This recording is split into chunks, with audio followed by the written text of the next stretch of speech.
السلام عليكم الإخوان المغاربة والأخوات المغربيات، مرحبا بكم. هذه مدة كنت حطيت واحد الحلقة على تاريخ الإيالة العثمانية، وبالخصوص كنت تكلمت على أفاعيل الكشيرية أو ما يسمى بالإنكشارية بلغة أصح، واليولداش وتاروياس البحر، الأفاعيل ديالهم يعني في الساكنة المحلية ديال الإيالة العثمانية. اللي كان شاف الحلقة تيتذكر بأن اليولداش والانكشارية غالبا كانوا تيجيو من جل الأطراف ولا من كل الأطراف الإمبراطورية العثمانية، تيجيو في خدمة عسكرية البلد الجار، وأغلبهم تيكونوا أصحاب سوابق من غير من طبيعة الحال القرايدية ديالهم، يعني الضباط الساميين، لكن السواد الأعظم فيهم تيكونوا أصحاب سوابق وتيقايدوا يعني العقوبات الحبسية ولا السوابق ديالهم تيقايدوهم بأداء الخدمة العسكرية في الإيالة العثمانية. كانوا تيجيو من جميع الجهات، من جورجيا، من اليونان، من البوسنة، من ألبانيا، من جميع أطراف الإمبراطورية العثمانية حينها.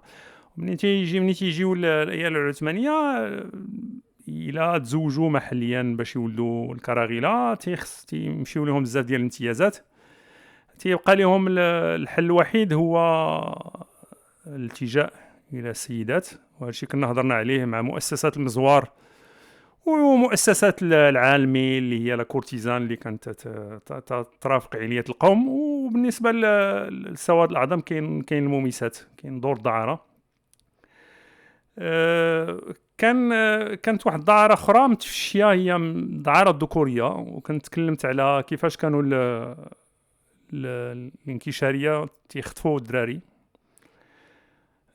تيخطفوهم وتيدخلوهم للتكانات، بحيث اللي تيدخل التكانة مفقود، ولكن اللي تيخرج مولود ولكن معها مستديمة. هاد التواجد ديال الانكشارية خلى عادات الجيران توارثوها عبر القرون، ولذلك تلاحظوا بأن حاليا عندهم بزاف عندهم الأنانيش كتار. من غير العثمانيين وقبل العثمانيين، في هذه الحلقة هذه كاينه واحد المفاجأة.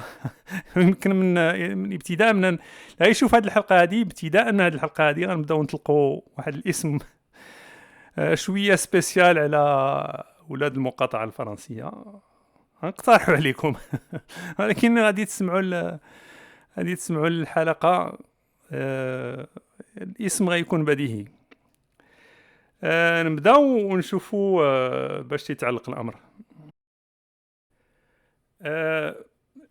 كنت قلت لكم بأن غادي نخص حلقات الحكام، الحكام ديال الدولة العبدالوادية اللي انقلبت من بعد ولات تسمى الزيانية. هذا واحد من الحكام، الاسم ديالو تيبان في العنوان هنا، تيقول المؤرخ اللي كتب الكتاب: ذكر الأمير بن تاشفين عبد الرحمن بن أبي حمو بن عثمان بن يغمراسن. هذا قريب ليغمراسن. تيقول عليه: بويع بتلمسان بعد أبيه في 5 شهر جمادى الأخرى سنة 718، هذه هجرية، يعني تقريبا 1400 وكذا، 1300 وكذا. وقتله السلطان المولى أبو الحسن علي الماريني، يعني هذا عبد الوادي نحاه السلطان الماريني في يوم الأربعاء 27 رمضان سنة 737، وله 43 سنة، يعني صافته هو شباب. وكانت دولته 19 سنة، يعني حكم 19 سنة.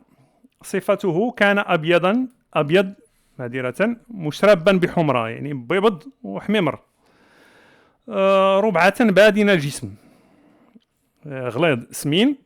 وكان فاسقا منغمسا في الملذات، خليعا لا يصح من شرب الخمر. المهم المؤرخ هذا راه عاش الفترة وعاصر الدولة المارينية وعاصر الدولة الزيانية، والأوصاف ماشي مؤرخ ديال القرن 17 تيوصف واحد في القرن 14. منغمسا في الملذات خليعا سلقوط لا يصحو من شرب الخمر.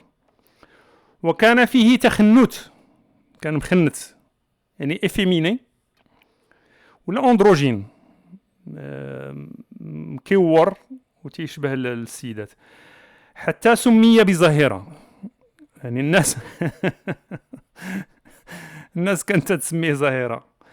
ودابا بني كرغال نقدروا نسميوهم كما قلت لكم في الاول، نسميوهم ولاد ظاهرة. هذا راه حاكم. كانوا الناس يسميوش، يعني السكان المحليين في تلمسان والمغاربه يسميوه بظاهرة. نشوفوا الصفحة اللي من بعد. ناتي يقول المؤرخ: وتحرك إليه المولى السلطان أبي الحسن الماريني فنازله بتلمسان في شوال من عام 735، وضيق عليه ونشر عليه الحرب ونصب عليه المجانيق إلى أن دخلها عليه عنوة في يوم قتله. يعني دخل عليه تلمسان وقتله في تلمسان، واستولى على أمواله وحرمه، الفلوس، المهم حرمه يعني الحريم. وبقتله انقرضت الدولة العبدالوادية على يد المولى السلطان أبي الحسن الماريني. يعني تبدلوا السميات من عبد الوادية لزيانية. هنا باش تيقول القرض، هي ما انقرضتش نهائيا، ولكن وقعت فيها واحد القطيعة. من بعد تتولي تتسمى الدولة الزيانية. واحد الوقيته تلمسان حكموها المارينيين. تيقول: بقتله انقرضت الدولة العبدالوادية على يد المولى السلطان أبي الحسن الماريني، وحز رأسه ورؤوس، يعني قطع عليه الرأس والرؤوس ديال، غنشوفوا الصفحة اللي من بعد، ورؤوس أبنائه عثمان ومسعود ويوسف، يعني البين وثلاثة ديال الدراري،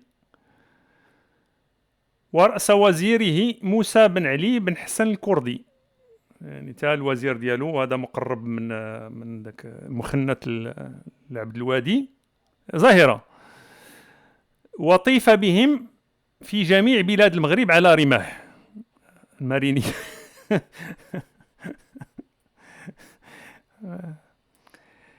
ياما دابا انا ابن الجهه الشرقيه وتنعرف مناطق دازوا فيها المارينيين، زرت بنايات ومساجد بناهم المارينيين، وهادشي تنعرفو باش تنمشي لدوك البنايات. زرت مثلا فاس، هبطت الجويهتازا، هبطت القرسيف، وتنعرف بلايص. كاينه تافرطاس في الريف فين مدفون الجد الكبير ديال المارينيين، حمامه. ومني تندوز في هذه المناطق هذه تنتخيل هذا الشيء اللي مكتوب. يعني تنعيش التاريخ وتنشوف. ولما تيقول المؤرخ: ولم تزل مدينة تلمسان بعد قتله في طاعة بني مارين إلى أن بويع السلطان أبي عينان الماريني بتلمسان في سنة 749. أبو عينان راه تبايع في تلمسان، كاين مات السلطان اللي كان قبل منه وهو موجود في تلمسان، وبايعوه المغاربة في تلمسان. اش تنقولوا لبني كرغار؟ راه تلمسان راه مغربيه، راه ما عندكم فيها والو. بومدين 75 جرع المغاربه من تلمسان كان عندهم حي وتجاره الى اخره، ودخل ليها القهويين. تلمسان اللي تشوف الناس الاصليين ديالها راه شبيهه فاس، الاخت الصغرى ديال فاس، وتا هي الناس ديالها كما تنقولوا في المغرب تي وعندهم نفس العادات ديال الفاسيين. نكملوا. في سنة 749 وتوجه إلى فاس، وترك عوضه بتلمسان عثمان بن جرار العبد الوادي، فقام بها يدعو بدعوة نفسه. يعني السلطان الماريني مشى لفاس وخلى واحد عبد الوادي، ناض عبد الوادي تيدعي راسو كسلطان. غادي نشوفوا التتمة في حلقات أخرى. ما غاديش نطول عليكم، نكتفي بهذا القدر هذا. والمهم بني كرغر راه ولاد ظاهرة دابا، يعني من هذا النهار الفوق نقدروا نسميوهم بولاد ظاهرة. وعندهم بدل الاسم عندهم بزاف، عندهم ولاد بوجو، ولاد لاموريسيير، ولكن ولاد ظاهرة تنظن جميلة جدا. إلى اللقاء كما قلت، والسلام عليكم.